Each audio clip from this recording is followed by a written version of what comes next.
Just recently, I spoke with Russia's ambassador to Indonesia, Her Excellency Ambassador Lydmila Vorobieva, regarding the one-year anniversary of Russia's invasion of Ukraine. And here is the second part of the interview. Ambassador, from the Russian side, what are the conditions and maybe the points that Russia wants if a peace deal or negotiation were to be agreed upon?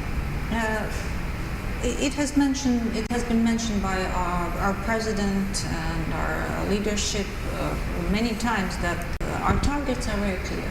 We need to protect the people of the four regions who became part of Russia right now. These are our citizens. This is part of Russia.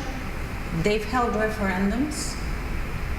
They voted in favor of joining Russia, like Crimea did in 2014.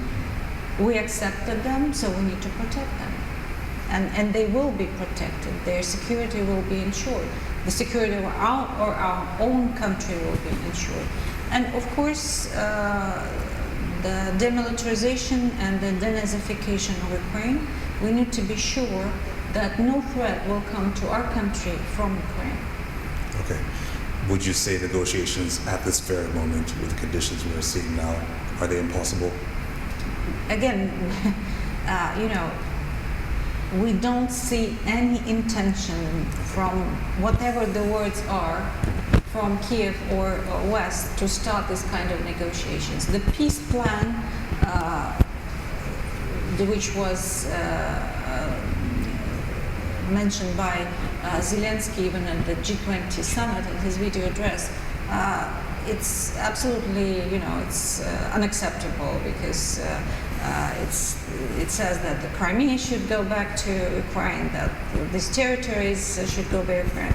Of course, it's not possible. So, and if the West would want us to negotiate, they would push Zelensky to engage into dialogue instead of sending more and more troops. So Russia itself is open to those negotiations? Absolutely, okay. But on reasonable terms. Okay, Madam Ambassador, I want to ask you, as you mentioned earlier, President Vladimir Putin of Russia had a state address yesterday. He spoke about Russia suspending the START nuclear arms treaty with the U.S. Can you tell us more about this? What was the reasoning behind the suspension of the nuclear arms treaty? What we've seen in the recent years that the United States, they don't keep any promises, they don't commit to any agreements if it's against their interest. And they withdrew from many treaties that consisted the architecture of security post Cold War. And in order to protect our own security, this decision has been made. We are not withdrawing, right. We are suspending our membership until we see indications from the American side that they are committed to this kind of agreement. What our president said and what you can find in the statement of our Ministry of Foreign Affairs, the reasons are, first of all, this treaty doesn't take into account the nuclear forces from Great Britain and France.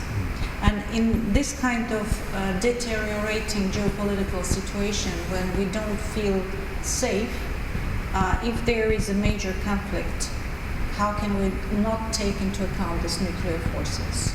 Right.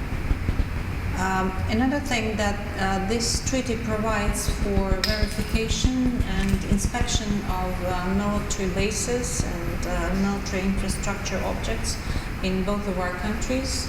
And the United States were never committed to that. They insist on inspecting our own bases, but they never allow us to do the same. So how can we assess this kind of attitude? They just want to collect intelligence information to give it over to Ukraine. So this measure is aimed at ensuring our own security, which we feel threatened by the very, to put it mildly, unfriendly policies of the West, very aggressive policies of the West. Again, we need to protect our own country. Right, so in terms of a suspension, does that mean that Russia is opening up the possibility of defending itself, potentially using nuclear armaments? Is that what the suspension is kind of geared towards? Well, I think, again, our president was very clear that we have no intention whatsoever to use the nuclear arms to attack anyone. It can be used only to defend ourselves.